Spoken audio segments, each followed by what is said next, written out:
नमस्कार सभी को स्वागत है आपका अपने YouTube चैनल स्वास्थ्य और आंगनबाड़ी समाचार में। मैं रोहितास आज फिर आपके लिए एक नया वीडियो लेकर के आया हूं। इस वीडियो के अंदर हम फिर से बात करने वाले हैं बेसिक सोशल कंसेप्ट भाग 2। तो जैसा कि आप सबको पता है कि बेसिक सोशल कंसेप्ट भाग 1 का वीडियो मैंने पहले इस चैनल पर डाल दिया है। अब भाग 2 का वीडियो इस चैनल पर मैं लेकर के आया हूँ। तो इस वीडियो के अंदर क्या है, जो NHM भर्ती मैनेजमेंट संबंधित पोस्ट के लिए तैयारी कर रहे हैं उन सभी के लिए ये वीडियो बहुत ही महत्वपूर्ण साबित होने वाला है। और यहाँ पर आपको बता देता हूँ, जो 240 नंबर के प्रश्न आपसे पूछे जाएंगे, वो जो 240 नंबर का आपका जो पेपर होगा उसके अंदर topic related to professional qualification. और आपको बता देता हूँ, जो ये प्रश्न मैं आपके लिए लेकर के आता हूँ, ये प्रश्न इससे पहले विभिन्न भर्ती प्रतियोगी परीक्षाओं के अंदर पूछे गए हैं, वहीं से लिए गए हैं। बहुत ही मेहनत करके और सर्च करके आपके लिए प्रश्न मैं लेकर के आता हूँ। तो अभी तक आपने मेरे चैनल को सब्सक्राइब नहीं किया तो पहले चैनल को सब्सक्राइब कर ले। और उसके बाद आपको 1 मिनट में थोड़ा सा सिलेबस दिखा देता हूं कि आपका सिलेबस क्या रहने वाला है। और इसके अंदर आप देख पा रहे हैं बेसिक सोशल कंसेप्ट बहुविकल्पीय जो प्रश्न उत्तर हैं वो आपके 240 नंबर के हैं। यहाँ पर आप देखेंगे जो आपका सिलेबस है इसके अंदर 36 नंबर के हैं, जो वो आपके जीके से संबंधित प्रश्न उत्तर होंगे। इसके बाद आप देखेंगे जनरल इंग्लिश एंड हिंदी, जो इसका आपको 33 नंबर का पेपर होने वाला है। तो सामान्य हिंदी के अंदर आपसे क्या क्या पूछे जाएंगे वो आप देख सकते हैं। इसके बाद आपका यहाँ पर C नंबर पॉइंट है, जो 36 नंबर का पेपर होने वाला है। इससे संबंधित मैंने 8-10 वीडियो इस चैनल पर पहले डाले हैं। उन वीडियो के अंदर मैंने पॉइंट 1 को मैंने कवर कर लिया है पूरा।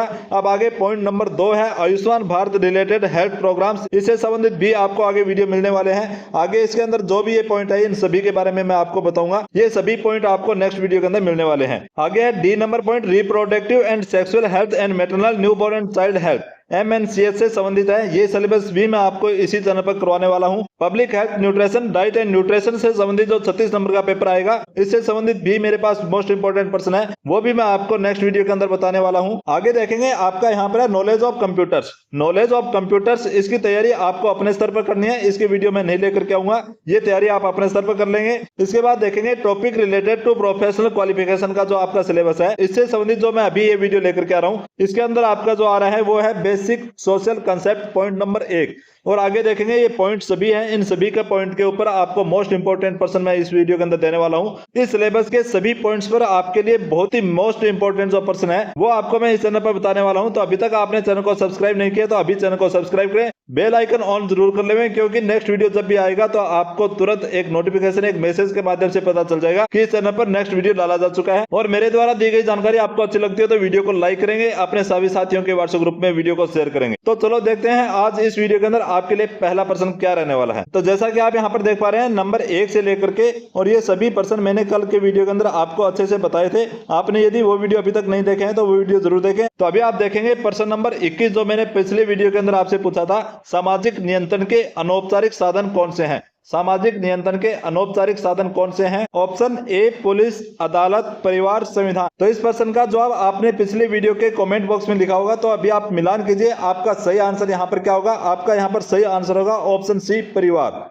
सामाजिक नियंत्रण में अनौपचारिक साधन में से कौन सा है? परिवार है। तो आप देखेंगे परिवार, धर्म, परंपराएं आदि अनौपचारिक सामाजिक नियंत्रण के साधन है। सामाजिक नियंत्रण के साधन क्या क्या है? परिवार, धर्म, परंपराएं, ये सभी याद रखेंगे। परिवार, धर्म, परंपराएं जो है ये अनौपचारिक सामाजिक नियंत्रण के साधन है। नेक्स्ट प्रश्न देखेंगे, सामाजिक दूरी सोशल डिस्टेंस का संबंध है। सामाजिक दूरी सोशल डिस्टेंस का संबंध है आर्थिक अंतर से, शारीरिक दूरी से, सामाजिक संबंधों की निकटता या दूरी से, धर्म से। तो यहाँ पर आपका सही आंसर होगा ऑप्शन सी, सामाजिक संबंधों की निकटता या दूरी से। तो यहाँ पर आप देखें सामाजिक दूरी से आशय है कि दो समूहों के बीच सामाजिक रूप से कितना मेलजोल है। 23 नंबर प्रश्न है, सामाजिक गतिशीलता सोशल मोबिलिटी का क्या अर्थ है? सामाजिक गतिशीलता सोशल मोबिलिटी का क्या अर्थ है? जाति में परिवर्तन, वर्ग में ऊपर या नीचे जाना, रोजगार में परिवर्तन, परिवार का आकार। तो यहाँ पर आपका सही आंसर होगा ऑप्शन बी, वर्ग में ऊपर या नीचे जाना।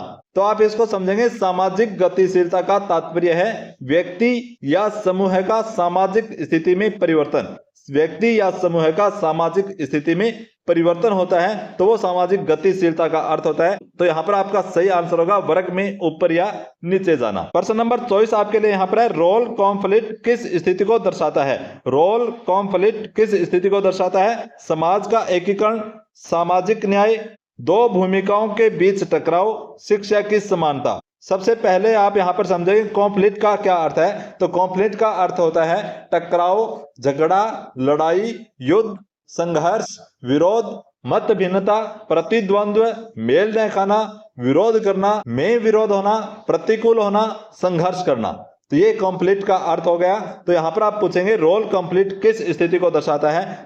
तो मैंने आपको बताया टकराव, झगड़ा, लड़ाई, युद्ध, संघर्ष, विरोध, मत भिन्नता, प्रतिद्वंद्व, मेल न खाना, विरोध करना, में विरोध होना, प्रतिकूल होना, संघर्ष करना। तो कंप्लीट का जो अर्थ मैंने आपको बताया है, इससे यह स्पष्ट हो गया होगा कि इसका सही आंसर क्या है। जल्दी से आप कमेंट बॉक्स में लिखिए और यहाँ पर आप मिलान कीजिए। आपका यहाँ पर सही आंसर होगा ऑप्शन सी, दो भूमिकाओं के बीच टकराव। यह आपका सही आंसर होगा। नेक्स्ट प्रश्न देखेंगे, आपके लिए 25 नंबर प्रश्न है, सामाजिक व्यवस्था सोशल ऑर्डर किस पर आधारित होती है। सामाजिक व्यवस्था सोशल ऑर्डर किस पर आधारित होती है। पहले इसको समझें कि सामाजिक व्यवस्था नियम, परंपराएं, भूमिकाएं और संस्थाओं पर आधारित होती है जो समाज को व्यवस्थित और शांतिपूर्ण बनाए रखती है। तो अब आप इसका जवाब दीजिए कि सही आंसर क्या होगा। कानून, सामाजिक मानदंड, पुलिस, चुनाव।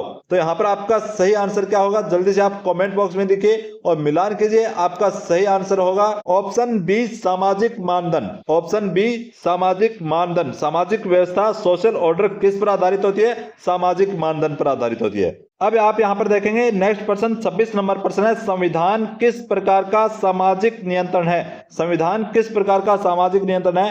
अनौपचारिक, सांस्कृतिक, औपचारिक, पारिवारिक।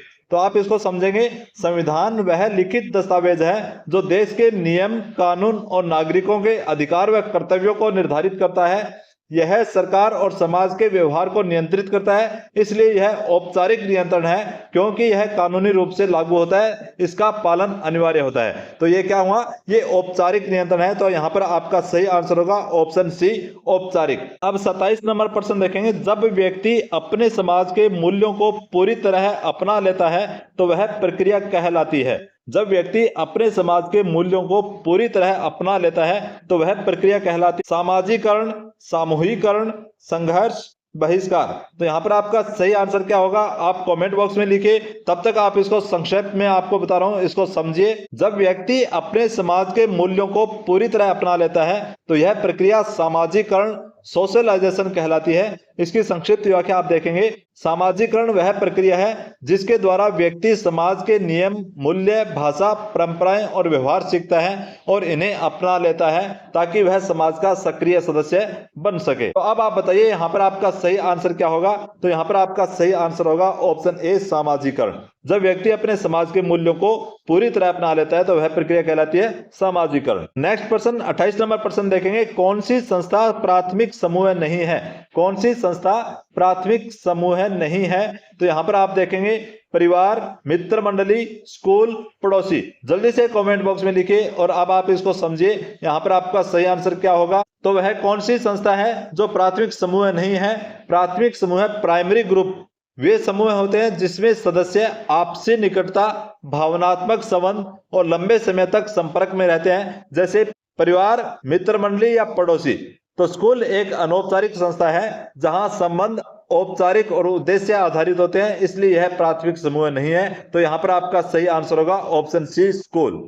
अब देखेंगे 29 नंबर प्रश्न है, नॉर्म्स का अर्थ है। नॉर्म्स का अर्थ है कानून, आर्थिक नीति, समाज द्वारा स्वीकृत व्यवहार के नियम, शिक्षा पद्धति। तो यहाँ पर आपका सही आंसर होगा ऑप्शन सी, समाज द्वारा स्वीकृत व्यवहार के नियम। अब आप समझेंगे नॉर्म्स का अर्थ। नॉर्म्स का अर्थ है सामाजिक मानदंड या नियम जो यह निर्धारित करते हैं कि समाज में कौन सा व्यवहार स्वीकृत है और उचित माना जाता है। तो अब आप इसको समझेंगे कि नॉर्म्स वे अलिखित नियम होते हैं जो यह तय करते हैं कि लोगों को समाज में कैसे व्यवहार करना चाहिए, जैसे बड़ों का सम्मान करना, सार्वजनिक स्थान पर शांति बनाए रखना आदि। ये सामाजिक नियंत्रण का एक हिस्सा होते हैं और समाज में व्यवस्था बनाए रखने में मदद करते हैं। तो यहाँ पर आपका सही आंसर होगा समाज द्वारा स्वीकृत व्यवहार के नियम। नेक्स्ट प्रश्न देखेंगे, स्टेटस किस चीज से संबंधित है। किसी की संपत्ति से, समाज में किसी की स्थिति से, आय, स्वास्थ्य। तो यहाँ पर आपका सही आंसर क्या होगा, आप पहले इसका समझिए फिर आप जवाब दीजिए कमेंट बॉक्स में। तो स्टेटस का हिंदी में बोलते हैं स्थिति। व्यक्ति की समाज में स्थिति मान सम्मान और भूमिका से संबंधित है। स्टेटस वह सामाजिक स्थान होता है जो किसी व्यक्ति को उसके पद, उम्र, लिंग, पैसा, शिक्षा या जन्म के आधार पर समाज में मिलता है। यह दो प्रकार का हो सकता है, आरोपित स्थिति और अर्जित स्थिति। आरोपित स्थिति जो है वो जन्म से मिलती है, जैसे जाति, लिंग, और अर्जित स्थिति क्या है, वो वो मेहनत से प्राप्त होती है, जैसे डॉक्टर या अधिकारी। तो यानी स्टेटस व्यक्ति की समाज पहचान से जुड़ा होता है। तो यहाँ पर आपका सही आंसर होगा ऑप्शन बी, समाज में किसी की स्थिति। नेक्स्ट प्रश्न देखेंगे, प्रश्न नंबर 31 है, समाज में सामाजिक परिवर्तन का सबसे बड़ा माध्यम क्या है? समाज में सामाजिक परिवर्तन, समाज में सामाजिक परिवर्तन का सबसे बड़ा माध्यम क्या होगा? युद्ध, शिक्षा, राजनीति, व्यापार। तो यहाँ पर आपका सही आंसर होगा ऑप्शन बी, शिक्षा। अब आप समझेंगे इसके, शिक्षा समाज में सोच, व्यवहार, मान्यताओं और जीवन शैली को बदलने की क्षमता रखती है। वह व्यक्ति को नई जानकारी, मूल्य और कौशल देती है, जिससे वह बदलाव को स्वीकार करता है और समाज में सुधार और प्रगति आती है। तो इसलिए शिक्षा को सामाजिक परिवर्तन का सबसे प्रभावी और स्थायी माध्यम माना जाता है। तो यहाँ पर आपका सही आंसर होगा ऑप्शन बी। अब देखेंगे 32 नंबर प्रश्न है, फोकवेज का अर्थ है, फोकवेज का अर्थ है कानून, परंपरागत सामाजिक व्यवहार, दंडनीय अपराध, राजनीतिक नियम। तो जल्दी से आप इसका कमेंट बॉक्स में लिखिए, जब तक मैं आपको इसको समझाता हूं कि फोकवेज का अर्थ क्या है। तो सामान्य दैनिक सामाजिक आचार विचार या व्यवहार के नियम हैं, वो फोकवेज कहलाते हैं। अब आप इसको समझेंगे, फोकवेज वे अलिखित नियम होते हैं जिसका पालन लोग आदत या परंपरा के अनुसार करते हैं, जैसे खाना खाते समय हाथ धोना, बड़ों को नमस्ते करना, लाइन में लगकर खड़ा होना। इनका उल्लंघन करने पर कोई कड़ी सजा नहीं होती, लेकिन लोग अप्रियता या आलोचना कर सकते हैं। तो यहाँ पर आप समझेंगे, फोकवेज वे व्यवहारिक आदतें हैं जो समाज में सामान्य शिष्टाचार और सामान्य व्यवस्था बनाए रखती है। तो यहाँ पर आपका सही आंसर अब आप बताएंगे क्या होगा? ऑप्शन बी, परंपरागत सामाजिक व्यवहार। परंपरागत सामाजिक व्यवहार, ये आपका आंसर सही होगा। नेक्स्ट प्रश्न, प्रश्न नंबर 33, सामाजिक विकास की प्रक्रिया में कौन सा कारक बाधक नहीं होता? सामाजिक विकास की प्रक्रिया में कौन सा कारक बाधक नहीं होता? अशिक्षा, सामाजिक कुरीतियां, स्वास्थ्य सेवाएं, बेरोजगारी। तो आपका सही आंसर जल्दी से कमेंट बॉक्स में लिखिए, ऑप्शन सी, स्वास्थ्य सेवाएं। स्वास्थ्य सेवाएं सामाजिक विकास को बढ़ावा देती है, बाधा नहीं बनती है। तो यहाँ पर आपसे प्रश्न पूछा गया था कि सामाजिक विकास की प्रक्रिया में कौन सा कारक बाधक नहीं होता? तो यहाँ पर आपका सही आंसर होगा स्वास्थ्य सेवाएं। तो स्वास्थ्य सेवाएं क्या होता है? ये विकास को बढ़ावा देती है, बल्कि बाधक नहीं होती है। नेक्स्ट प्रश्न, प्रश्न नंबर 34, सामाजिक समूहों का प्रमुख लक्षण है। सामाजिक समूहों का प्रमुख लक्षण है एकता और सहभागिता, विवाद, दूरी, अलगाव। तो यहाँ पर आपका सही आंसर होगा ऑप्शन ए, एकता और सहभागिता। एकता और सहभागिता कैसे हुआ? सामाजिक समूहों में सामान्य उद्देश्य और आपसी सहभागिता होती है। तो इसलिए यहाँ पर आपका सही आंसर होगा एकता और सहभागिता। नेक्स्ट प्रश्न, प्रश्न नंबर 35, तो प्राथमिक समूह में संबंध होते हैं। तो आप समझेंगे, प्राथमिक समूह है जैसे परिवार में संबंध अनौपचारिक, सजीव और गहरे होते हैं। तो यहाँ पर आपका सही आंसर क्या होगा? ऑप्शन बी, अनौपचारिक। नेक्स्ट प्रश्न, प्रश्न नंबर 36 है, आधुनिकीकरण मॉडर्नाइजेशन का प्रमुख प्रभाव क्या होता है? आधुनिकीकरण का प्रमुख प्रभाव क्या होगा? परंपरा को मजबूत बनाना, तकनीकी विकास, धार्मिक कट्टरता, सामाजिक अलगाव। तो यहाँ पर आपका सही आंसर होगा तकनीकी विकास, ऑप्शन बी, तकनीकी विकास। आधुनिकीकरण से समाज में तकनीक, शिक्षा और वैज्ञानिक सोच बढ़ती है, इसलिए आपका सही आंसर होगा ऑप्शन बी, तकनीकी विकास। नेक्स्ट प्रश्न, प्रश्न नंबर 37, अनुकूलन अकोमोडेशन का अर्थ है। अनुकूलन अकोमोडेशन का अर्थ है संघर्ष, टकराव, समायोजन, बहिष्कार। तो यहाँ पर आपका सही आंसर होगा ऑप्शन सी, समायोजन। तो आप देखेंगे, अनुकूलन वह प्रक्रिया है जिसमें दो व्यक्ति या समूह आपसी मतभेदों के बावजूद एक साथ रहते हैं। तो इसलिए यहाँ पर सही आंसर आपका होगा ऑप्शन सी, समायोजन। तो अनुकूलन अकोमोडेशन का अर्थ क्या होगा? समायोजन होगा। नेक्स्ट प्रश्न, 38 नंबर प्रश्न है, वर्ग संघर्ष, क्लास कॉन्फ्लिक्ट किस सिद्धांत का हिस्सा है? वर्ग संघर्ष जो है किस सिद्धांत का हिस्सा है? तो यहाँ पर आपका option A, B, C, D के अंदर सही आंसर आपका होगा ऑप्शन बी, द्वंद्ववाद। द्वंद्ववाद कैसे? वर्ग संघर्ष कार्ल मार्क्स के द्वंद्वात्मक भौतिकवाद का मूल आधार है।